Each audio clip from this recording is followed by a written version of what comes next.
அரசு முதுகலை ஆசிரியர் ஆவதுதான் இலக்கு என அதற்காக தயாராகி கொண்டிருக்கும் அனைத்து ஆசிரியர்களுக்கும் வணக்கம் மற்றும் வாழ்த்துக்கள்.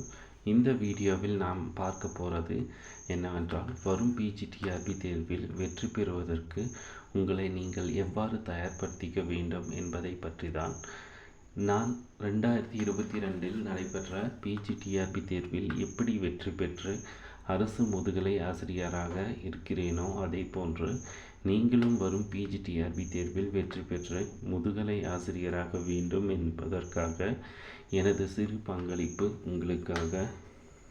இதில் நீங்கள் வரும் பிஜிடிஆர்பியில் வெற்றி பெற செய்ய வேண்டிய வழிமுறைகளை பற்றி எனது கருத்து தான் இந்த வீடியோவில். நீங்கள் நமது சேனலுக்கு புதியவர்கள் என்றால் மறக்காமல் சப்ஸ்கிரைப் பண்ணி நமது சேனலை பின்தொடருங்கள். நமது சேனலின் பிளேலிஸ்டில் நீங்கள் பார்த்தால் உங்கள் தேர்விற்கான வெற்றிக்கு பயன்படும் வகையில் எண்ணற்ற வீடியோக்கள் இருக்கின்றன. அது உங்களின் தேர்விற்கு மிகவும் பயன்படும். முதலாவதாக, உங்கள் மேல் உங்களுக்கு உள்ள நம்பிக்கை தான் முக்கியம். முதலில் உங்களுக்கு தேவைப்படுவது நீங்கள் படிப்பதற்கான மெட்டீரியல்ஸ் அல்லது நேரடி வகுப்பு போன்றவை கிடையாது. உங்கள் மேல் உங்களுக்கு உள்ள நம்பிக்கை தான் முக்கியமானது. தன்னம்பிக்கை இல்லையெனில் உங்களுக்கு இந்த அரசு முதுகலை பணி கிடைக்காது. உதாரணத்திற்காக என்னையை நான் சொல்லலாம்.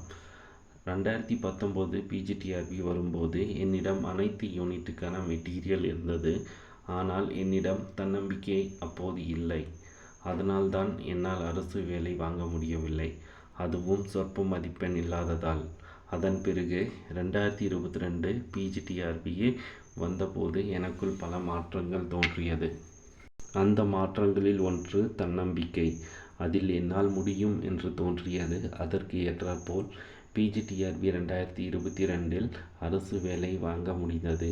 ஆகவே நீங்கள் முதலில் உங்கள் மேல் நம்பிக்கை வையுங்கள். உங்களிடம் தன்னம்பிக்கை இருந்தால் நீங்கள் பாதி வெற்றி அடைந்ததற்கு அது சமம்.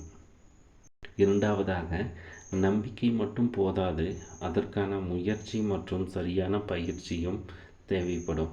நீங்கள் உங்களின் எதிர்கால கனவை நோக்கி பிஜிடிஆர்பி தேர்விற்காக தயாராகி கொண்டிருக்கும் போது முயற்சியும் அதற்கு தகுந்த பயிற்சியும் இல்லை என்றால் எப்படி வெற்றி பெறுவது?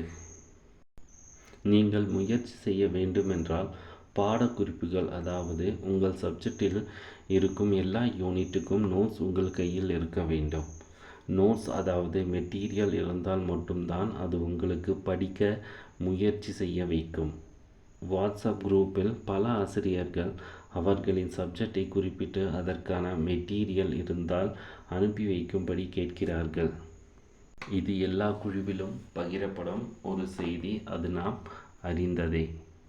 அவ்வாறு கேட்பவர்களின் மேல் எனது கருத்து என்னவென்றால், அவர்கள் ஏதோ குழுவில் பிஜிடிஆர்பி பற்றிய செய்திகள் மற்றும் பேச்சுக்கள் போகின்றதே, நாமும் ஏதாவது கேட்போம் என்று கேட்பதை போன்று தோன்றுகிறது எனக்கு. நீங்கள் இந்த வருடம் பிஜிடிஆர்பியில் வெற்றி பெற்று அரசு முதுகலை ஆசிரியர் ஆக வேண்டுமா? அதற்கான அனைத்து முயற்சிகளையும் நீங்களே எடுக்க வேண்டும். அதாவது உங்கள் பாடத்திற்கான புத்தகங்களை திரட்டுங்கள், அல்லது உங்கள் பாடத்தில் அதிகமாக வேலை வாங்கி கொடுத்துள்ள கோச்சிங் சென்டரில் இருந்து உங்கள் பாடக்குறிப்புகளை பெறுவதற்கான வழிமுறைகளை பாருங்கள். ஏன் இதை சொல்கிறேன் என்றால், அடுத்தவர்கள், அதாவது உங்களைப் போல் படித்து கொண்டிருப்பவர்கள் உங்கள் வெற்றிக்கு ஒருபோதும் துணை நிற்க மாட்டார்கள். இதை நினைவில் வைத்துக் கொள்ளுங்கள். மூன்றாவதாக, தினமும் ஒரு டைம் டேபிள் போட்டு அதை ஃபாலோ பண்ணுங்கள். முதல் 10 நாட்கள் தொடர்ச்சியாக இடைவெளி விடாமல் எல்லா நாள்களிலும் சில மணி நேரம் உங்கள் பாடத்தினை படியுங்கள். அதன் பிறகு அது உங்கள் பழக்கமாகவே மாறிவிடும். ஏறக்குறைய பிஜிடிஆர்பி 2025க்கு கிட்டத்தட்ட 7 மாதங்கள் இருக்கின்றன. இந்த 7 மாதங்களில் நீங்கள் சரியாக பயன்படுத்தினால் வெற்றி கிடைக்கும். சில தேர்வர்கள் தங்களின் மேல் உள்ள ஓவர் கான்ஃபிடென்ட் மூலம் சரிவர படிக்க மாட்டார்கள். அது அவர்களின் தேர்வு முடிந்த பிறகு சிறு வித்தியாசத்தில் வெற்றி வாய்ப்பை நழுவ விட்ட பிறகுதான் அதை பற்றி உணர்வார்கள். ஆகவே நமக்கு கிடைத்த இந்த 7 மாதங்களையும் நாம் சரியாக பயன்படுத்தினால் வெற்றி நிச்சயம். அரைத்த மாவையே அரைக்க வேண்டாம். அதாவது உங்களுக்கு தெரிந்ததையே படிக்க வேண்டாம். நமது பாடப்பகுதியில் உள்ள அதாவது எந்த ஒரு சப்ஜெக்ட் எடுத்துக்கொண்டாலும் சில யூனிட்ஸில் நமக்கு அதன் மேல் தெளிவு இருக்குமா என்றால் கிடையாது. ஆகவே இதுவரை நாம் படிக்காதது அல்லது புரியாததை முதலில் படித்து அதன் பிறகு மற்ற யூனிட்களை படியுங்கள். அடுத்ததாக உங்கள் பாடத்தினை படிக்க எப்படி அதிகம் கவனம் செலுத்துகிறீர்களோ அதே போன்று எஜுகேஷனல் மெத்தடாலஜி மற்றும் சைக்காலஜிக்கும் கவனம் செலுத்துங்கள். உங்கள் பாடப்பகுதியில் மதிப்பெண் குறையும் பட்சத்தில் இந்த உளவியல் பகுதி உங்களுக்கு கை கொடுக்கும். முக்கியமாக நாம் நம் நினைவில் வைக்க வேண்டியது என்னவென்றால், இந்த காலகட்டத்தில் போட்டி அதிகமாக இருக்கும் என்பது தெரிந்த ஒன்றை. ஆக கல்வி உளவியலில் நீங்கள் பெறும் மதிப்பெண்கள் எந்த அளவிற்கு உங்களின் வெற்றிக்கு துணை புரியும் என்பதை உணருங்கள்.